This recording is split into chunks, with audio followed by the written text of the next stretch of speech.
Hello friends, આપણે chapter 1ની અંદર last લેક્ચરમાં પોઈન્ટ જે 1.3 ટોપિક છે બરાબર એને સમજેલો છે. આપણે એ 1.3 ટોપિક કે જે પેજ નંબર 8 ઉપર આપેલો છે એમાં આપણે ટેક્સોનોમિક કેટેગરીઝ એટલે કે વર્ગીકૃત જે કક્ષાઓ છે એના કન્સેપ્ટને સમજેલું છે. આપણે જોયું છે કે વર્ગીકરણ દરમિયાન સજીવો છે એને ક્રમબદ્ધ રીતે વિવિધ હરોળ અથવા તો કક્ષાની અંદર વર્ગીકૃત કરવામાં આવે છે. દરેક હરોળ છે એક ચોક્કસ જૂથને રજૂ કરે છે અને એના પછીની જે હરોળ છે એ એના પછીની કક્ષા કહેવાય છે, જે નીચલી કક્ષા કહેવાય છે, અને એક કક્ષાની ઉપરની જે કક્ષા છે એની ઉચ્ચસ્થ કક્ષા તરીકે ઓળખવામાં આવે છે. તો હવે આપણે આ જે દરેક વર્ગીકૃત કક્ષા છે એને આપણે જીવવિજ્ઞાનના વર્ગીકરણના સંદર્ભમાં સમજીએ છીએ. મેં તમને અગાઉ કહ્યું હતું એ પ્રમાણે કે જે ક્રમ છે એમાં સૌથી નીચામાં નીચી જે કક્ષા છે બરાબર એ જાતિ છે. જાતિથી ઉચ્ચસ્થ કક્ષા પ્રજાતિ છે, પ્રજાતિથી ઉચ્ચસ્થ કક્ષા કુળ છે, કુળથી ઉપલી કક્ષા ગોત્ર છે, ગોત્રથી ઉપલી કક્ષા વર્ગ, વર્ગથી ઉપલી કક્ષા સમુદાય કે વિભાગ, અને સમુદાય કે વિભાગથી ઉપલી અને સૌથી ઉચ્ચસ્થ કક્ષા છે એ છે સૃષ્ટિ. તો આ રીતે પ્રાણી અથવા તો વનસ્પતિના વર્ગીકરણ દરમિયાન સજીવ છે એને જાતિથી લઈ અને સૃષ્ટિની કક્ષાઓમાં વર્ગીકૃત કરવામાં આવે છે. તો એક જ સજીવ એ જાતિ તરીકે પણ વર્ગીકૃત થશે, એ સજીવ પ્રજાતિમાં વર્ગીકૃત થશે, એ સજીવ કુળની દ્રષ્ટિએ, સજીવ ગોત્ર, વર્ગ, સમુદાય, વિભાગ અને અંતમાં સૃષ્ટિની દ્રષ્ટિએ પણ વર્ગીકૃત થશે. તો વિવિધ જાતિઓનું જૂથ ભેગી થઈ અને એક પ્રજાતિ બનાવશે, વિવિધ પ્રજાતિઓનું એક જૂથ હશે એ ભેગું થઈ અને કુળ બનાવશે, કુળોનું જૂથ ગોત્ર, ગોત્રનું જૂથ છે એ વર્ગ, વર્ગમાંથી સમુદાય અને સમુદાયમાંથી સૃષ્ટિ બનશે. તો ક્રમશઃ આપણે 1 બાય 1 છે દરેક વર્ગીકૃત કક્ષા છે એને સમજીશું અને સ્વાભાવિક છે કે આપણે શરૂઆત કરીશું સૌથી નીચલા લેવલથી, સૌથી નીચલી કક્ષાથી, જેને આપણે સ્પીસીઝ એટલે કે જાતિ તરીકે ઓળખીએ છીએ, જે અહીં ટોપિક 1.3.1 તરીકે દર્શાવેલો છે. ચલો તો સમજીએ કે જાતિ શું છે. તો જાતિ એટલે કે શું? ચોક્કસ લક્ષણોની સમાનતા ધરાવતા સજીવોના જે જૂથ છે એને જાતિમાં વર્ગીકૃત કરવામાં આવે છે અને એ સજીવોને એક જ જાતિના સજીવ તરીકે ગણવામાં આવે છે. હવે અહીં બુકમાં નથી આપેલું પણ યાદ રાખજો કે આ જે એક જ જાતિના જે સભ્યો છે એ પ્રજનન સંબંધ ધરાવે છે. એટલે જ્યારે આપણે કોઈ બે અલગ અલગ સજીવને એક જ જાતિના સજીવ તરીકે વર્ગીકૃત કરતા હોઈએ તો આ જે પોઈન્ટ છે એને યાદ રાખવો ખૂબ જરૂરી છે કે એમના વચ્ચે પ્રજનન સંબંધ હોવો જરૂરી છે. બરાબર? જો એ પ્રજનન સંબંધ ધરાવતા નથી તો એ એક જ જાતિના સભ્ય ગણી શકાતા નથી. તો વર્ગીકરણમાં ચોક્કસ લક્ષણોમાં સમાનતા ધરાવતા જે સજીવોનું જૂથ છે એ એક જ જાતિના સજીવ તરીકે વર્ગીકૃત કરવામાં આવે છે. એક જ જાતિના સજીવો છે એ બાહ્ય રચના તેમજ આંતરિક રચનાની દ્રષ્ટિએ સમાનતા ધરાવે છે અને તેમના વચ્ચે પ્રજનન સંબંધ હોય છે. તેમના વચ્ચે પ્રજનન સંબંધના આધારે જ તેમને વ્યાખ્યાયિત કરાય છે, મતલબ કે અલગ અલગ સજીવને એક જ જાતિના સજીવ તરીકે વ્યાખ્યાયિત કરવામાં આવે છે. બુકમાં નથી આપ્યું પણ ધ્યાનથી સાંભળજો. કેટલીક આંતરિક બાબતો છે જેને આપણે દેહધાર્મિક અથવા તો કોષીય બાબતો કહીશું. એમાં એક જ જાતિના જે સજીવો છે એ ચોક્કસ સમાનતા ધરાવતા હોવા જોઈએ. દાખલા તરીકે એક જ જાતિના જે તમામ સજીવો છે બરાબર, એમાં જે રંગસૂત્રોની સંખ્યા હોય છે એ સમાન હોય છે. દાખલા તરીકે આ પૃથ્વી ઉપર આપણે સેપિયન્સ જાતિને રજૂ કરીએ છીએ. આપણું આખું નામ હોમો સેપિયન્સ છે, જ્યાં હોમો એ પ્રજાતિનું નામ છે, જ્યારે સેપિયન્સ એ આપણી જાતિનું નામ છે. તો સેપિયન્સ જાતિના જે આ તમામ સજીવો છે એટલે કે મનુષ્ય છે બરાબર, એમાં જે રંગસૂત્રોની સંખ્યા છે એ એકકીય કોષમાં 23 હોય છે અને દ્વિકીય કોષમાં 46 હોય છે. મતલબ કે સામાન્ય રીતે અસામાન્ય અપવાદોને બાદ કરી દો તો સેપિયન્સ જાતિના તમામ સજીવો જેને આપણે મનુષ્ય કહીએ છીએ એમાં સમાન રંગસૂત્રોની સંખ્યા છે એ જોવા મળે છે. એકકીય કોષમાં 23 અને દ્વિકીય કોષમાં 46. અને તમામ મનુષ્ય એ એમના વચ્ચે પ્રજનન સંબંધ ધરાવે છે. દાખલા તરીકે કોઈ આફ્રિકા ખંડમાં વસતો શ્યામ વર્ણ ધરાવતો નિગ્રો પર્સન હોય કે પછી એ યુરોપિયન ખંડનો કોઈ વ્હાઇટ પર્સન હોય, બરાબર, કે પછી એ કોઈ ચીનની અંદર વસતો મોંગોલોઇડ પર્સન હોય, તો આ બધા સેપિયન્સ જાતિના છે, હોમો સેપિયન્સ છે. એમના રંગસૂત્રોની સંખ્યા સમાન છે કોષોમાં અને તેઓ પ્રજનન સંબંધ ધરાવે છે. તો ટૂંકમાં અહીં આપણે જે મેં બીજો પોઈન્ટ લખેલો છે કે એક જ જાતિના જે સભ્યો છે એ તેમના વચ્ચે મૂળભૂત લક્ષણોની સમાનતા અને પ્રજનન સંબંધના આધારે વ્યાખ્યાયિત થાય છે. મતલબ કે એમના વચ્ચે કેટલાક મૂળભૂત જે આંતરિક અને બાહ્ય લક્ષણો છે સમાન હોવા જોઈએ અને એ પ્રજનન સંબંધો ધરાવતા હોવા જોઈએ. તો જે એક જ જાતિના જે સભ્યો છે એ અન્ય જાતિ કરતાં અલગ પડે છે, બરાબર, અન્ય જાતિના સભ્યો કરતાં એ અલગપણું દર્શાવે છે. દાખલા તરીકે, બરાબર, મનુષ્ય છે, બરાબર, એ બીજી ઘણી બધી જે જાતિઓ છે, બરાબર, પ્રાણીઓની જાતિઓ છે, એના કરતાં ઘણું બધું અલગપણું દર્શાવી શકે છે. તો ઇવન જે નજીકના સંબંધ ધરાવતી જાતિઓ છે એમના વચ્ચે પણ મૂળભૂત તફાવત જોવા મળે છે. દાખલા તરીકે આપણે વાત કરીએ કે ઘોડો અને ગધેડો, બરાબર, ઘોડો અને ગધેડો છે એ બંને એક જ પ્રજાતિના છે પરંતુ એમની જાતિઓ અલગ અલગ છે, એટલે એમના વચ્ચે કુદરતી પ્રજનન સંબંધ નથી. તો એમના જે મૂળભૂત આંતરિક રચના છે એમાં કેટલીક સમાનતા જોવા મળે છે, પરંતુ જે ઘોડો છે એના સભ્યો વચ્ચે સમાનતા વધારે છે. કોની સાપેક્ષે? ગધેડા નામના પ્રાણી કરતાં, કારણ કે એ અન્ય જાતિનો પ્રાણી છે. ચલો આપણે ટેક્સ્ટબુકના જો ઉદાહરણો લઈએ તો અહીં 3 વૈજ્ઞાનિક નામો આપેલા છે. મેન્જીફેરા ઇન્ડિકા જે આંબાનું નામ છે, સોલેનમ ટ્યુબરોસમ જે બટાટાનું નામ છે અને પેન્થેરા લિયો કે જે સિંહનું વૈજ્ઞાનિક નામ છે. અહીં તમે જોઈ શકો છો કે વૈજ્ઞાનિક નામ છે એ દ્વિનામી નામકરણ પદ્ધતિ પ્રમાણે આપેલું છે, જેમાં જે ઇન્ડિકા, ટ્યુબરોસમ અને જે લિયો છે આ જે શબ્દ છે એ જાતિનું સૂચન કરે છે, જાતિ પ્રત્યયનું સૂચન કરે છે. તો ઇન્ડિકા જાતિનું નામ છે, જાતિ પ્રત્યયને સૂચન કરે છે. ટ્યુબરોસમ પણ બટેટાની જાતિનું નામ છે અને લિયો છે એ સિંહની જાતિનું નામ છે. જ્યારે એમની આગળ લાગેલો જે શબ્દ છે મેન્જીફેરા, સોલેનમ અને પેન્થેરા એ પ્રજાતિના નામનું સૂચન કરે છે. અને તમે જાણો છો કે પ્રજાતિ એ જાતિ કરતાં ઉપલી કક્ષા છે, બરાબર, પ્રજાતિ એ જાતિ કરતાં શું છે? ઉપલી કક્ષા છે. એક્ઝામ પોઈન્ટ ઓફ વ્યૂ નામો યાદ રાખવા ખૂબ જરૂરી છે. સીધા આમાંથી MCQ આવી શકે છે અને રેગ્યુલરલી આવે પણ છે, એટલે આ નામોને યાદ રાખવા ખૂબ જરૂરી છે, સાચી રીતે યાદ રાખવા જરૂરી છે. તો અહીં જોઈ શકો છો કે મેન્જીફેરામાં, સોલેનમમાં અને પેન્થેરામાં જે પ્રથમ જે છે, બરાબર, આલ્ફાબેટ એ કેપિટલ આલ્ફાબેટ છે, કેપિટલ M, કેપિટલ S અને કેપિટલ P.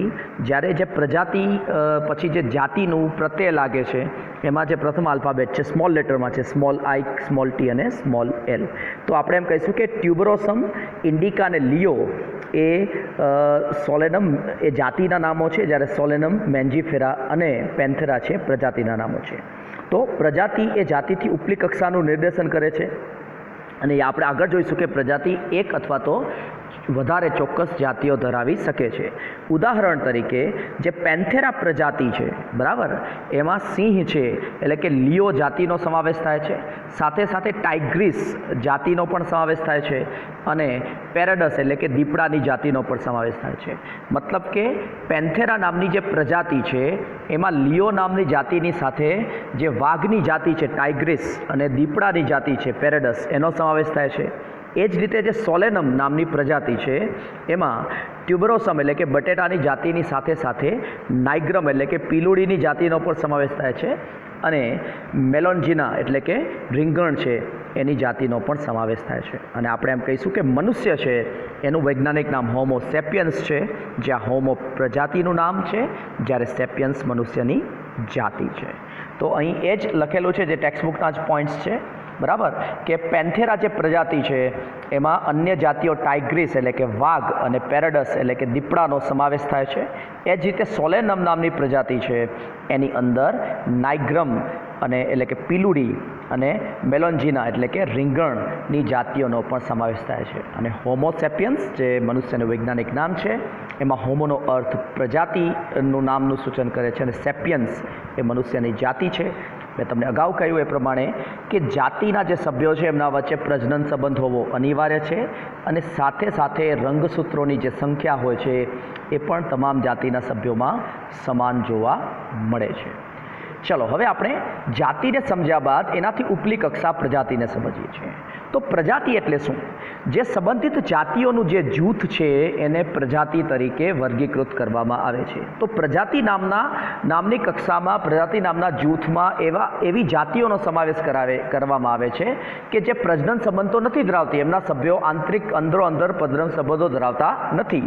મતલબ કે પ્રજાતિની અંદર જ્યારે બે જાતિ રાખવામાં આવે છે તો બે અલગ અલગ જાતિના જે સભ્યો છે ભલે એક પ્રજાતિના હોય પણ એમના વચ્ચે પ્રજનન સંબંધ હોતો નથી. આમ છતાં કેટલાક લક્ષણોની બાબતમાં એ શું ધરાવે છે? સમાનતા ધરાવે છે. આપણે એમ કહીશું કે એક જ પ્રજાતિમાં જે જાતિઓ રાખવામાં આવે છે એમના જે સભ્યો છે એમના વચ્ચે સમાનતા વધારે છે. કોની સાપેક્ષે? તો અન્ય જે પ્રજાતિ છે એના જાતિના સભ્યોની સાપેક્ષે એમાં સમાનતા વધારે જોવા મળે છે.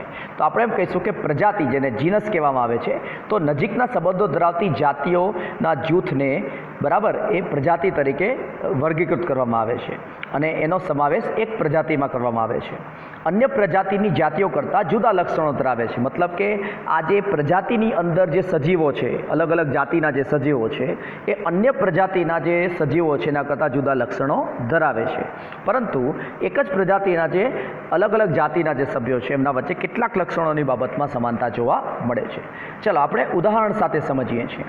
તો ટ્યુબરોસમ અને મેલોન્જીના બરાબર એ બે અલગ અલગ જાતિ છે. ટ્યુબરોસમ એ બટેટાની જાતિ છે, મેલોન્જીના એ રીંગણ છે.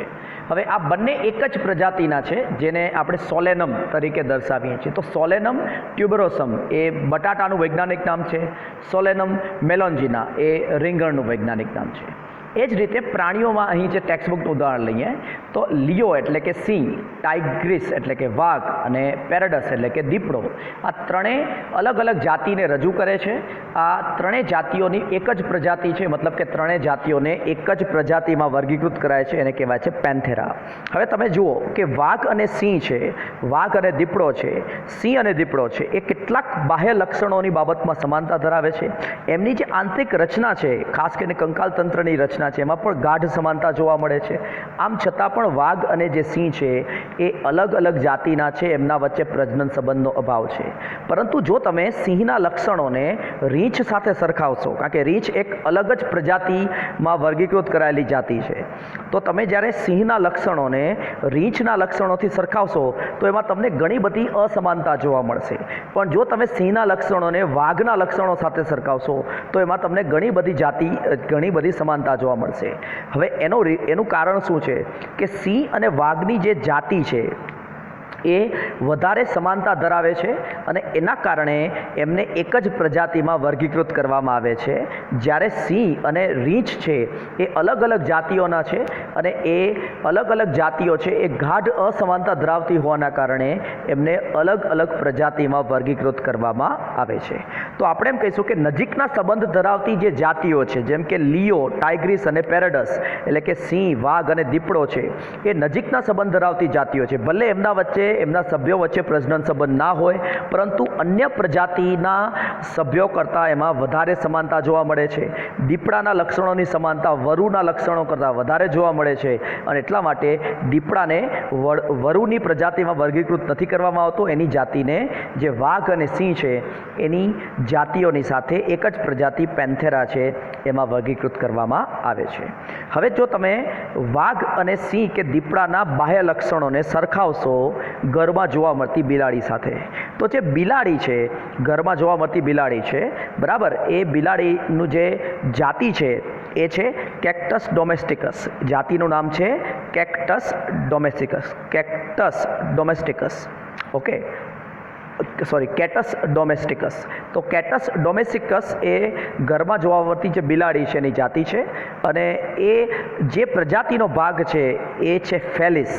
તો ફેલિસ એ નાની જે બિલાડીઓ કહેવામાં આવે છે, એટલે કે ઘરમાં જોવા મળતી જે બિલાડીઓ કહેવામાં આવે છે એની પ્રજાતિ છે બરાબર. જ્યારે પેન્થેરા છે એ મોટી બિલાડી, બિગ કેટ્સ જેને કહેવામાં આવે છે, એની પ્રજાતિ છે. તો હવે તમે અહીં જુઓ કે બિલાડી છે જેની જાતિ છે કેટસ ડોમેસ્ટિકસ. આ કેટસ ડોમેસ્ટિકસ નામની જાતિ છે એને પેન્થેરા નામની પ્રજાતિમાં વર્ગીકૃત નથી કરવામાં આવતી, કારણ કે પેન્થેરા નામની જે પ્રજાતિ છે એમાં જે જાતિઓ રાખવામાં આવી છે, એટલે કે લિયો છે, ટાઇગ્રીસ છે અને પેરેડસ છે એના લક્ષણોની સમાનતા છે એ અરસપરસ વધારે છે અને બિલાડી કરતાં ઓછી છે, અને એટલા માટે બિલાડીને એક અલગ જ પ્રજાતિમાં વર્ગીકૃત કરવામાં આવે છે, અને બિલાડી છે એની પ્રજાતિ છે એ ફેલિસના નામથી ઓળખવામાં આવે છે. તો ટૂંકમાં નજીકના સંબંધો ધરાવતી જાતિઓ છે એને એક જ પ્રજાતિમાં વર્ગીકૃત કરવામાં આવે છે. એ પ્રજાતિ છે આમ એક અથવા તો વધારે છે ચોક્કસ જાતિઓ છે એનો સમાવેશ કરે છે. તો યાદ રાખજો કે ફેલિસ એ બિલાડીની પ્રજાતિ છે, જે બિલાડીની જાતિ એટલે કે કેટસ ડોમેસ્ટિકસનો સમાવેશ કરે છે, જ્યારે લિયો, ટાઇગ્રીસ અને પેરેડસ નામની જાતિઓ જે અનુક્રમે સિંહ, વાઘ અને દીપડાની જાતિઓ છે એ પેન્થેરા નામની પ્રજાતિમાં વર્ગીકૃત કરવામાં આવે છે. ચલો હવે આપણે પ્રજાતિથી ઉપલી કક્ષાની વાત કરીએ છીએ, અને એ કુળ એટલે કે ફેમિલીના નામથી ઓળખવામાં આવે છે. તો કુળમાં જે સમાવિષ્ટ જે સજીવો છે એ જાતિ અને પ્રજાતિની કક્ષાએ ઓછી સમાનતા ધરાવે છે. મતલબ આનો શું થાય કે જ્યારે તમે જાતિમાં સમાવિષ્ટ જે સજીવો છે એમના લક્ષણોને અરસપરસ સરખાવશો તો સૌથી વધારે સમાનતા જોવા મળશે. હવે પ્રજાતિમાં સમાવિષ્ટ જે સજીવો છે એમના લક્ષણોને અરસપરસ સરખામણી કરશો તો એ જાતિની કક્ષાની દ્રષ્ટિએ થોડી ઓછી સમાનતા ધરાવશે. દાખલા તરીકે તમે માત્ર સિંહના સમૂહની સરખામણી કરો તો એક સિંહ બીજા સિંહની સાથે લક્ષણોની બાબતમાં ગાઢ સમાનતા ધરાવે છે, કારણ કે બંને એક જ જાતિના સભ્ય છે. જ્યારે જો તમે સિંહ અને વાઘના લક્ષણોની સરખામણી કરશો તો સાપેક્ષે જે લક્ષણો છે એ સરખા લક્ષણો ઓછા થઈ જશે, કારણ કે સિંહ અને વાઘ છે ભલે એક જ પ્રજાતિના હોય પરંતુ એમની જાતિ અલગ અલગ છે. એ જ રીતે એક જ કુળમાં સંબંધિત પ્રજાતિઓને મૂકવામાં આવે છે. મતલબ કે એક પ્રજાતિનો સજીવ એ બીજા પ્રજાતિના સજીવથી જાતિની દ્રષ્ટિએ પણ અલગ પડે છે અને પ્રજાતિની દ્રષ્ટિએ પણ અલગ પડે છે, અને એટલા માટે એમના વચ્ચે લક્ષણોની જે સમાનતા છે એ ઓછી થતી જાય છે. એટલે આપણે એમ કહીશું કે કુળ નામની જે કક્ષા છે, જે પ્રજાતિથી ઉપલી કક્ષા છે, એમાં જે સજીવોનો સમાવેશ કરવામાં આવે છે એ જાતિ અને પ્રજાતિના કક્ષાની કરતાં ઓછી સમાનતા ધરાવે છે. તો આપણે એમ કહીશું કે સંબંધિત જે પ્રજાતિઓનું જૂથ છે એટલે કે કુળ છે. હવે કુળમાં જ્યારે સજીવોનું વર્ગીકરણ કરવામાં આવે છે, જ્યારે એ વનસ્પતિ હશે તો એમના વાનસ્પતિક લક્ષણોને પણ ધ્યાનમાં લેવામાં આવે છે, અને એમના પ્રજનન સંબંધિત લક્ષણો એટલે કે પુષ્પીય લક્ષણોને પણ ધ્યાનમાં લેવામાં આવે છે, અને એની સમાનતા અને અસમાનતાના આધારે કુળનું વર્ગીકરણ કરવામાં આવે છે. દાખલા તરીકે આપણે એક ઉદાહરણ જો બુકનું જ લઈએ તો એક પ્રજાતિ છે સોલેનમ, જે અગાઉ આપણે જોઈ ગયા, જેમાં ટ્યુબરોસમ, નાઇગ્રમ અને મેલોન્જીના જેવી જાતિઓનો સમાવેશ કરવામાં આવે છે. એ સોલેનમ નામની પ્રજાતિ છે, બરાબર. એ સોલેનમ જેવી જ એક બીજી પ્રજાતિ છે પેટુનિયા, અને એના પછીની એક બીજી પ્રજાતિ છે ધતુરા. આ બધી પ્રજાતિઓ વિશે તમે ચેપ્ટર 5ની અંદર સ્ટડી કરવાના છો. હાલ એટલું યાદ રાખો કે સોલેનમ, પેટુનિયા અને ધતુરા એ 3 અલગ અલગ પ્રજાતિઓ છે. આ ત્રણેય પ્રજાતિઓ એક જ કુળમાં વર્ગીકૃત કરવામાં આવે છે કેટલીક સમાનતાઓના આધારે. એ એમના પર્ણ, મૂળ અને પ્રકારના લક્ષણોની સમાનતા પણ છે, અને એમના પુષ્પીય લક્ષણોની પણ સમાનતા છે, અને એ કુળ છે સોલેનેસી. એ કુળ કયું છે? સોલેનેસી. તો સોલેનમ, પેટુનિયા અને ધતુરા નામની 3 અલગ અલગ પ્રજાતિઓનું એક જ કુળ છે સોલેનેસી. હવે એ જ રીતે જે બિગ કેટની પ્રજાતિ છે પેન્થેરા અને સ્મોલ કેટની પ્રજાતિ છે ફેલિસ, આ બંને અલગ અલગ પ્રજાતિઓ એક જ કુળમાં સમાવિષ્ટ છે, જેને આપણે ફેલિડી તરીકે ઓળખીએ છીએ. જેને આપણે શેના તરીકે ઓળખીએ છીએ? ફેલિડી તરીકે ઓળખીએ છીએ. મતલબ કે વાઘ અને બિલાડી એક જ કુળના સભ્ય છે, પણ એક જ પ્રજાતિ કે એક જ જાતિના સભ્યો નથી. અને એટલા માટે જ એક પોપ્યુલર કહેવત છે કે વાઘની માસી એટલે કે બિલાડી છે ને વાઘની માસી તરીકે ઓળખવામાં આવે છે, કારણ કે બંને એક જ કુળના સભ્ય છે. ચલો હવે કૂતરો, બરાબર, જે એક ચોક્કસ પ્રજાતિ, અલગ પ્રજાતિમાં સમાવિષ્ટ છે. કૂતરાની જે પ્રજાતિ છે એને આપણે કેનિસ તરીકે ઓળખીએ છીએ, જ્યારે આ કેનિસ નામની પ્રજાતિ એક અલગ જ કુળમાં વર્ગીકૃત કરાય છે, જેને કેનિડી તરીકે ઓળખવામાં આવે છે. તો બિલાડીનું કુળ ફેલિડી, આ ફેલિડી કુળમાં ફેલિસ અને પેન્થેરા નામની પ્રજાતિઓનો સમાવેશ થાય છે, જ્યારે કૂતરાની જે પ્રજાતિ છે કેનિસ, એનો સમાવેશ છે કેનિડી નામના કુળની અંદર કરવામાં આવે છે. ચલો હવે એક જ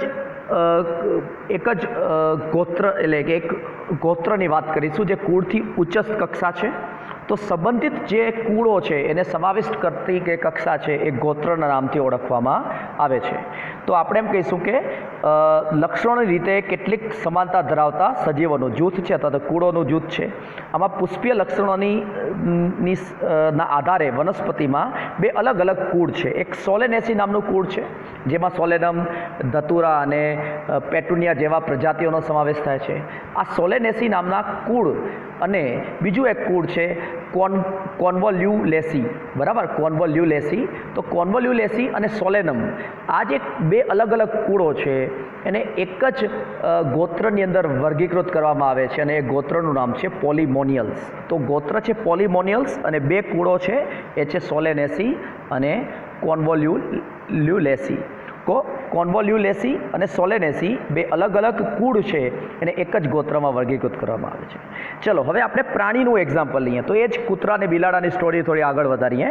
તો જે ઘરની બિલાડી અને જે વાઘ, સિંહ અને દીપડા નામની પ્રજાતિઓને સમાવિષ્ટ કરતું જે કુળ છે ફેલિડી કુળ છે, બરાબર, અને કૂતરાનો સમાવેશ કરતો જે કુળ છે કેનિડી. ફેલિડી અને કેનિડી આ બંને અલગ અલગ કુળો છે એ કેટલાક લક્ષણોની સમાનતાના આધારે એક જ ગોત્રમાં વર્ગીકૃત કરાય છે અને એનું ગોત્રનું નામ છે કાર્નિવોરા. આ કાર્નિવોરા એ માંસાહારી પ્રાણીઓનું ગોત્ર છે. કાર્નિવોરા એ માંસાહારી પ્રાણીઓનું ગોત્ર છે અને કાર્નિવોરામાં બીજા કેટલાક અન્ય કુળોનો પણ સમાવેશ કરવામાં આવે છે. તો તમે જોઈ શકો છો કે સંબંધિત જે કુળો છે જે કેટલાક જ લક્ષણોની સમાનતા ધરાવે છે એના આધારે એક અલગ જ કક્ષાનું સર્જન કરાય છે અને એ ઉચ્ચસ્થ કક્ષા છે ગોત્રના નામથી ઓળખવામાં આવે છે. ચલો હવે અલગ અલગ ગોત્રને સમાવતી સૌથી ઉપલી કક્ષા, એનાથી ઉપલી કક્ષા છે અને આપણે વર્ગના નામથી ઓળખીએ છીએ. તો વર્ગમાં તમે જોઈ શકો છો કે પ્રાઇમેટા નામનું એક ગોત્ર છે જેમાં મનુષ્યનો પણ સમાવેશ થાય છે, એમાં ગોરિલા, ગિબન અને વાનરનો પણ સમાવેશ થાય છે. આ બધા પ્રાઇમેટા ગોત્રના સભ્યો છે અને આ પ્રાઇમેટા ગોત્ર એક બીજું એક અલગ ગોત્ર છે કાર્નિવોરા, જે માંસાહારી પ્રાણીઓનું ગોત્ર છે જેમાં વાઘ, બિલાડી, કૂતરો, વરુ, શિયાળ જેવા અલગ અલગ પ્રાણીઓનો સમાવેશ થાય છે. એક કાર્નિવોરા કે જે માંસાહારી પ્રાણીઓનું ગોત્ર છે અને પ્રાઇમેટા કે જેમાં વાનર, વાંદરા અને મનુષ્યનો સમાવેશ થાય છે. એ આ બંને અલગ અલગ ગોત્ર એક જ વર્ગમાં સમાવિષ્ટ છે, સ્તનધારી વર્ગ એટલે કે મેમેલિયા. કારણ કે આ બધા જ જે ગોત્રના સભ્ય છે એ સ્તન ગ્રંથિ ધરાવે છે અને એના આધારે એમને એક જ વર્ગમાં વર્ગીકૃત કરાય છે, સ્તનધારી. હવે યાદ રાખજો કે સ્તનધારી જે વર્ગ છે એ પ્રાઇમેટા અને કાર્નિવોરા સિવાયના અન્ય ગોત્રો પણ ધરાવે છે.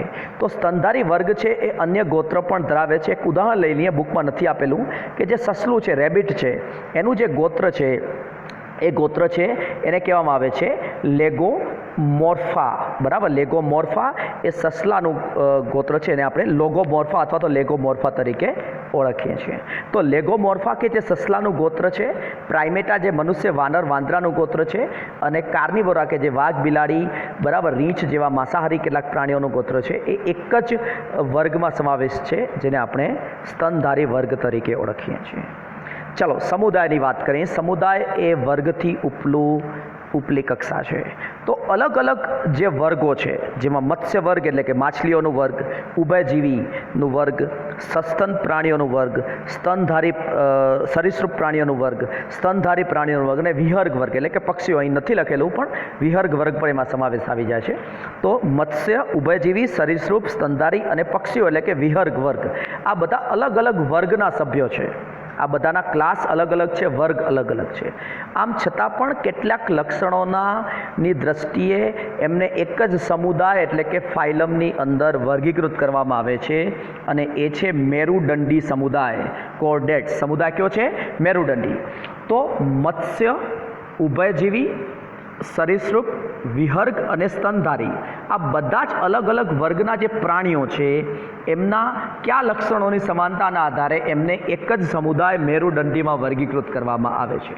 તો એ સમાનતા છે મેરુદંડની હાજરી, જેને નોટોકોડ તરીકે ઓળખવામાં આવે છે, અને સાથે સાથે પૃષ્ઠ બાજુએ પોલું ચેતાતંત્ર, આપણી જે કરોડરજ્જુ છે એ પોલા ચેતાતંત્રને રજૂ કરે છે. એટલે આપણે એમ કહીશું કે આ બધા જ પ્રાણીઓ છે, જેમાં મત્સ્યથી લઈ અને મનુષ્ય સુધીનો સમાવેશ થાય છે, આ બધા જ પ્રાણીઓ એમના જીવનકાળમાં ક્યારેક ને ક્યારેક મેરુદંડ ધારણ કરે છે, નોટોકોર્ડ ધારણ કરે છે, અને આ બધા જ પ્રાણીઓ એ એમના શરીરની પૃષ્ઠ બાજુએ પોલું ચેતાતંત્ર ધરાવે છે. આ લક્ષણોની સમાનતાના આધારે એમને એક જ સમુદાય મેરુદંડીમાં વર્ગીકૃત કરવામાં આવે છે. યાદ રાખજો, વનસ્પતિઓમાં સમુદાયની જગ્યાએ વિભાગ શબ્દનો ઉપયોગ કરવામાં આવે છે, અને વનસ્પતિમાં પણ અલગ અલગ વિભાગો છે એમની રચના કરવામાં આવી છે. પ્રાણીઓની અંદર પણ તમે ચેપ્ટર 4માં ભણશો કે અલગ અલગ સમુદાયોની રચના કરવામાં આવી છે, અને મેરુદંડી એવો જ એક સમુદાય છે. યાદ રાખજો કે મેરુદંડી એકમાત્ર સમુદાય નથી, પ્રાણીઓની અંદર પણ બહુ જ અલગ અલગ સમુદાયો જોવા મળે છે, અને વનસ્પતિઓમાં પણ અલગ અલગ વિભાગો જોવા મળે છે. તો વનસ્પતિમાં વિભાગ શબ્દનો ઉપયોગ કરાય છે, ડિવિઝન, જ્યારે પ્રાણીઓની અંદર ફાઇલમ એટલે કે સમુદાય શબ્દનો ઉપયોગ કરવામાં આવે છે. સમુદાય અને વિભાગ એક જ છે, જે ક્લાસ એટલે કે વર્ગથી ઉપલી કક્ષાને શું કરે છે? રજૂ કરે છે. ચલો, સૌથી છેલ્લે હવે અહીં નથી લખેલું પણ સમજવાનું છે, બહુ ઇઝી છે. સૃષ્ટિ, જે સૌથી ઉચ્ચસ્થ કક્ષા તરીકે ઓળખવામાં આવે છે. સૃષ્ટિ છે, બરાબર. દાખલા તરીકે આપણે પ્રાણી સૃષ્ટિ અને વનસ્પતિ સૃષ્ટિની વાત કરીએ તો પ્રાણી સૃષ્ટિમાં જેટલા પણ પ્રાણીઓના જે સમુદાયો છે એ બધા ભેગા થઈને પ્રાણી સૃષ્ટિનું નિર્માણ કરે છે. એ જ રીતે વનસ્પતિના વિવિધ વિભાગો છે એ ભેગા થઈને વનસ્પતિ સૃષ્ટિનું નિર્માણ કરે છે. તો આ રીતે સૃષ્ટિમાં તમામ પ્રાણીઓ જે પ્રાણી સૃષ્ટિનું નિર્માણ કરશે, અને એમનાથી એક અલગ સૃષ્ટિ છે વનસ્પતિ સૃષ્ટિ, જેમાં તમામ વનસ્પતિ સભ્યોનો સમાવેશ કરવામાં આવશે. તો સૌથી ઉચ્ચસ્થ કક્ષા છે સૃષ્ટિ, અને સૌથી નીચલામાં નીચલી કક્ષા જાતિ છે. જો તમે જાતિથી સૃષ્ટિ સુધી જશો તો એક જ કક્ષાના જે સભ્યો છે એમના વચ્ચે સમાનતા ઘટતી જશે, બરાબર. તમે દાખલા તરીકે પ્રાણી સૃષ્ટિની વાત કરો તો પ્રાણી સૃષ્ટિમાં તારા માછલીનો પણ સમાવેશ થાય છે, અને પ્રાણી સૃષ્ટિમાં મનુષ્યનો પણ સમાવેશ થાય છે. હવે મનુષ્ય અને તારા માછલી છે બે અલગ અલગ સમુદાયના સભ્યો છે, પરંતુ બંને જે સમુદાય છે, બરાબર, તારા માછલી સૂરત્વચી સમુદાયનો સભ્ય છે, મનુષ્ય છે, બરાબર, એ મેરુદંડી સમુદાયનો સભ્ય છે. આ બંને અલગ અલગ સમુદાય છે એ એક જ સૃષ્ટિનો ભાગ ગણવામાં આવે છે, પ્રાણી સૃષ્ટિ. પરંતુ બંને સભ્યો એટલે કે મનુષ્ય અને જે તારા માછલી છે, બરાબર, એમાં લક્ષણોની ઘણી બધી અસમાનતા જોવા મળે છે. એટલે કહેવાનો મતલબ શું છે કે તમે જ્યારે જાતિથી સૃષ્ટિ સુધી જશો, એટલે કે સૌથી નીચલી કક્ષાથી સૌથી ઉપલી કક્ષા સુધી જશો, તેમ તેમ જે લક્ષણો છે એ સભ્યો વચ્ચે ઓછા થતા જશે, એમની સમાનતા છે ઓછી થતી જશે. જ્યારે જો તમે સૌથી ઉપલી કક્ષા સૃષ્ટિથી સૌથી નીચલી કક્ષા જાતિ સુધી જશો, એમ સભ્યો, એ જ કક્ષાના જે સભ્યો છે એમના વચ્ચે લક્ષણોની સમાનતા વધતી જશે. એક જ જાતિના જે સભ્યો છે એ લક્ષણોની ઘણી બધી સમાનતા ધરાવે છે, પરંતુ એક જ સૃષ્ટિના સભ્યો છે એ લક્ષણોની સમાનતા ધરાવે એવું જરૂરી નથી. તો નેક્સ્ટ લેક્ચરમાં આપણે આ ટોપિક્સને ટેક્સ્ટબુકની દ્રષ્ટિએ થોડા આગળ વધારીશું. એક ઉપયોગી, અત્યંત મહત્ત્વનું એક ટેબલ જોઈશું, જેમાં કેટલાક વૈજ્ઞાનિક નામોની ચર્ચા ટેક્સ્ટબુકમાં કરેલી છે. તો અહીં લેક્ચરને પૂર્ણ કરું છું. Thank you.